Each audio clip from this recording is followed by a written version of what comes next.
And welcome back. I hope you're all doing well. So, since most of you are Linux users, or at least curious about Linux, I'm sure you're well aware of the current situation with RAM and the ridiculous price increases. We're not going to go too deep into the detail of why that is. Instead, I'm going to talk to you about optimizing the RAM you already have. And this is where ZRAM comes into play. Of course, per usual, I'll be using a virtual machine to walk you through the steps, and I will upload the instructions to my GitHub where you can download them whenever you want. And of course, the link will be below in the description. Okay, so short intro. And so with that said, let's go ahead and jump into it. And actually, one more thing before jumping in. I thought it'd be a little fun to play a game of sorts. I'm going to insert a pic of the Mad Lad Jr. Somewhere in the video just for a brief moment. Yeah, it's a little corny, but still, the first person who correctly posts the timestamp of Junior's guest appearance will win absolutely nothing, but you will get a shout out at the start of the next video. Okay, so with that done, let's go ahead and jump into it.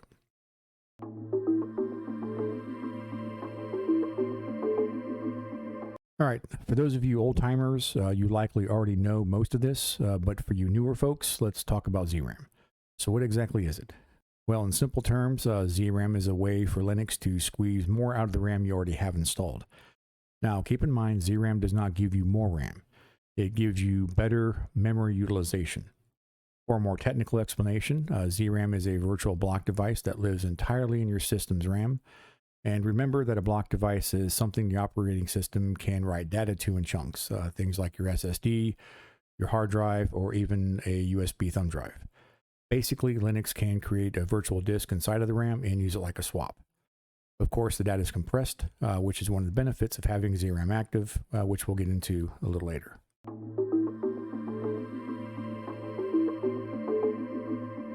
Okay, so let's talk a moment about swap versus RAM. Basically, data stored in ZRAM is compressed, and 1 gigabyte of ZRAM can usually hold more than 1 gigabyte of memory data. In a typical desktop workload, 1 gigabyte of ZRAM often holds around 1.5 to 3 gigabytes of compressed data, depending on what's being stored. Things like program memory, background apps, and browser tabs tend to compress very well, while already compressed data like video or images compress much less. All right, so it's a very brief explanation of what ZRAM is. Of course, there's a lot more to it. It gets a lot more technical, but for this discussion, I think that should suffice. All right, so with all that out of the way, let's go ahead and jump into the tutorial of this video.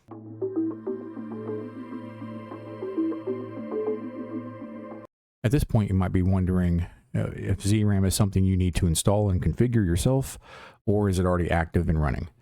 The good news is that many Linux distributions already ship with ZRAM enabled. An example of that is Pop! OS. And there are other distributions that have ZRAM, have the module for ZRAM included in the version of the kernel they're using. It's not active. So we have to go in there and manually turn it on, so to speak, and then do our configuration.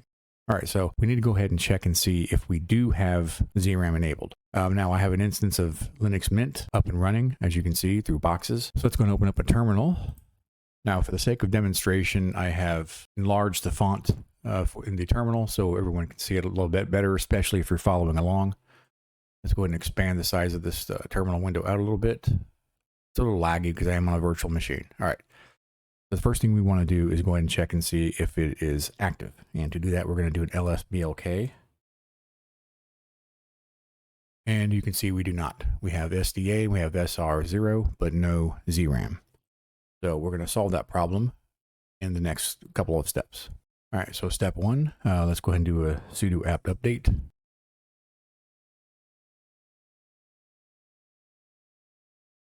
And put in our password. Let it do its thing. Shouldn't take very long. Now we're going to go ahead and install ZRAM generator, system ZRAM generator. So we're going to do sudo apt install systemd -ZRAM -generator and hit enter. Let it do its installation. And we're complete. Now we need to go ahead and configure this. So we are going to use nano for that. So we're going to do sudo nano space /etc/systemd ZRAM hyphen generator dot config, CONF. Hit enter. Okay, now that we're in our file, we need to go ahead and add some commands. So you want to tab down or scroll down to where it says bracketed ZRAM 0. Go one line below it, and we're going to add ZRAM hyphen size.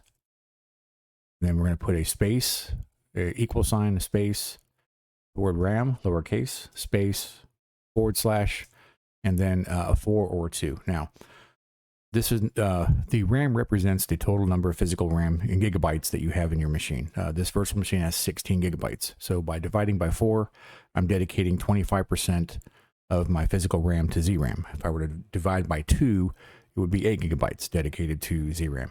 You can sort of follow the math there. You can safely go up to 50%. However, I'm a bit more conservative, so I prefer 25% at first to see how the system reacts and if I have any issues. And if I do, I can go up to 50% if I need to. So I'm going to stick with 4. That'll give me should give me 4 gigabytes of ZRAM. I'm going to hit enter, and then we're going to add another line, another command, compression algorithm. So compression hyphen algorithm